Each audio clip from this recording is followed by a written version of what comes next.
Hello, welcome you all for the module 3. The module 3 what we are discussing is the polymers and powder metallurgy. Even in the polymers also what we are discussing is different types of polymers, and also in the powder metallurgy what are the significance characteristics required for the powder, and also the characteristics and as well as the different types of process what we are adapting for the powder metallurgy techniques we are discussing in this module. Now, the polymer. A polymer is a large molecule or a macromolecule composed of many repeated subunits. As the name is suggesting that polymer. As we know that the poly means a number, mer means it's nothing but a monomer.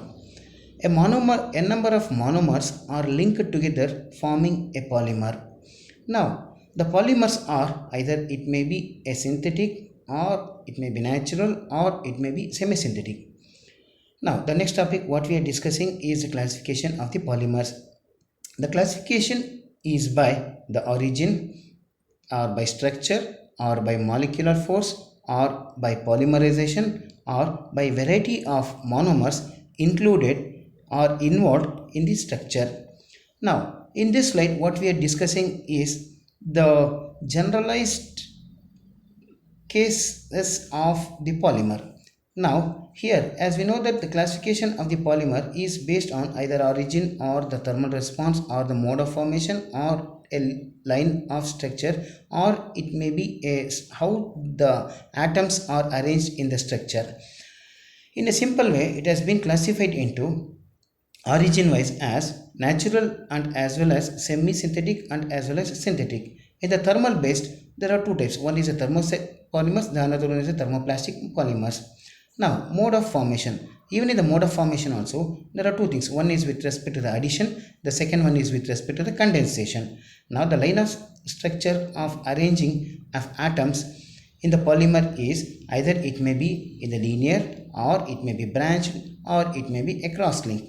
Now, even the polymers are also based on the application or the physical characteristics.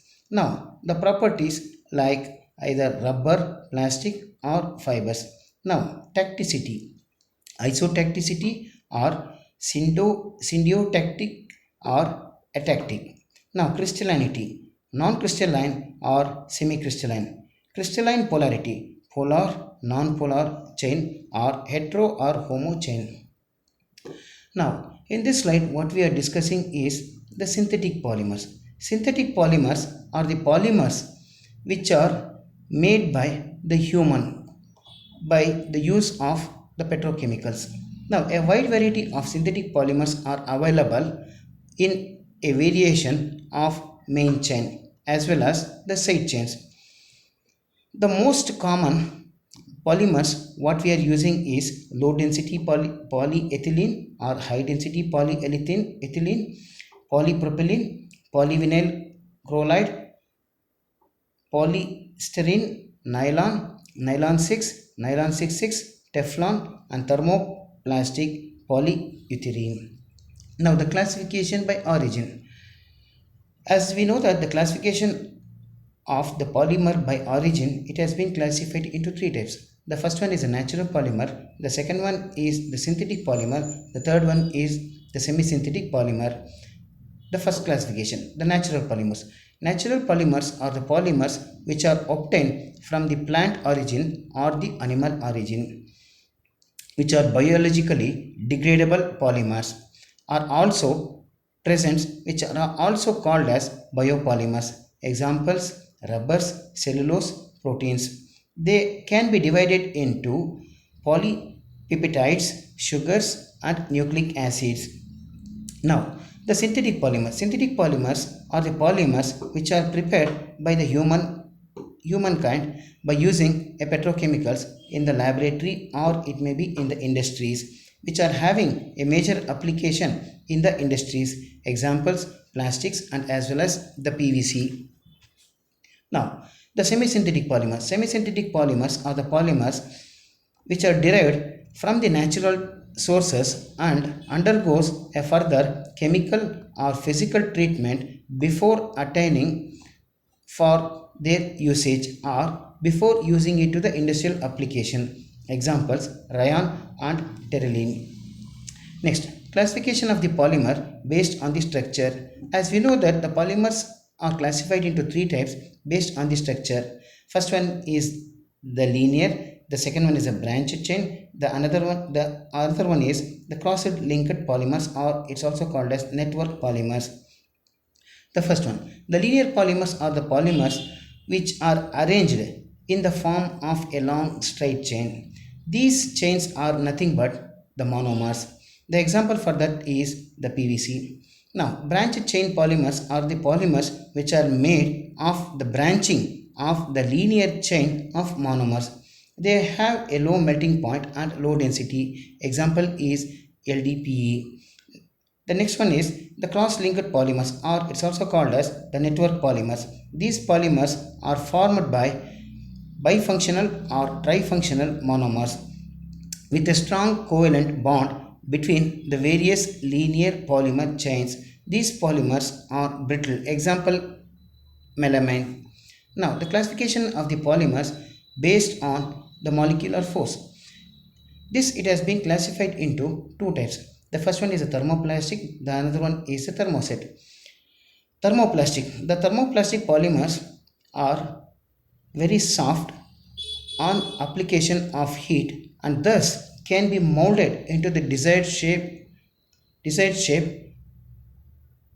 for the humankind.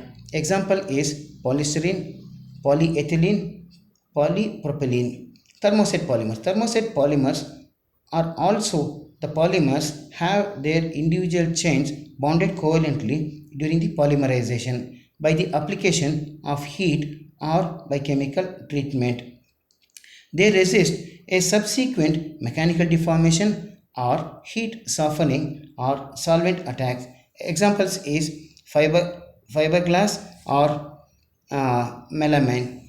Next, elastomers. Elastomers are also a polymer chain that are elastic and can be stretched like a rubber. These have a weak intermolecular force between the chain and may have a cross bonding. The best application of these elastomers is the rubbers. Even in the rubbers also, it is having a major application in the tubes what we are using in the tires. The next, the classification of the polymer is based on the molecular force. In that fibers, they have a strong intermolecular forces, either hydrogen bond or dipole-dipole interaction between their chains. These chains have high tensile strength and less elasticity and high melting point. Example silk and nylon. Next, the classification of the polymer based on the mode of polymerization. In this mode of polymerization, it has been classified into two types. The first one is the additional polymer and the second one is the condensation polymer. In the addition polymer, the polymers are formed by the repeated addition of monomer molecules. The monomer molecules are unsaturated hydrocarbon.